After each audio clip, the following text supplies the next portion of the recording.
রাজ্যের পশ্চিমের জেলা পুরুলিয়ায় ক্রমশ নামছে তাপমাত্রার পারদ। ভোর থেকে কুয়াশা থাকলেও অনুভূত হচ্ছে কনকনে ঠান্ডা।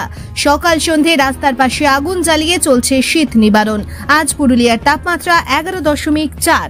এই তো এখন ধান কাটার ওঠার পরে আরো ঠান্ডা বেড়ে যাবে। কি সমস্যা হচ্ছে? সমস্যা ঠান্ডা মনে করুন সব আগুন পোহাতে হচ্ছে, থাকতে পারা যাচ্ছে না। শীতের অনুভব বাড়িয়েই চলছে। এখন তো অনেকটাই বাকি, এখন গোটাই বাকি, এই তো শুরুই হয়েছে। বিনা আগুনে থাকা যাবে কি নাই, আর যাচ্ছেও নেই এখনো পর্যন্ত। 12টার সময়ে কিছু ঠান্ডা লাগে নাই, সন্ধ্যার সময় আবার ঠান্ডা বেড়ে যাচ্ছে। ঠান্ডার সমস্যা বড় খারাপ। কি বয়স্ক মানুষদের কি সমস্যা হচ্ছে এখন ঠান্ডায় মনে করুন একটুকু সন্ধ্যা হতে গেলে আগুন চাইছে, সকালে আগুন চাইছে, কিছু ইয়ার শেষ নাই ঠান্ডার। আর ঠান্ডা তো বাড়িয়েই চলছে, ঠান্ডা তো আর কমছে নাই।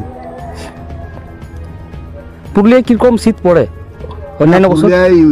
অন্য বছর থেকে বছর বেশি আছে। ঠান্ডাটা এখন নিয়ারই আছে, বাড়ছে।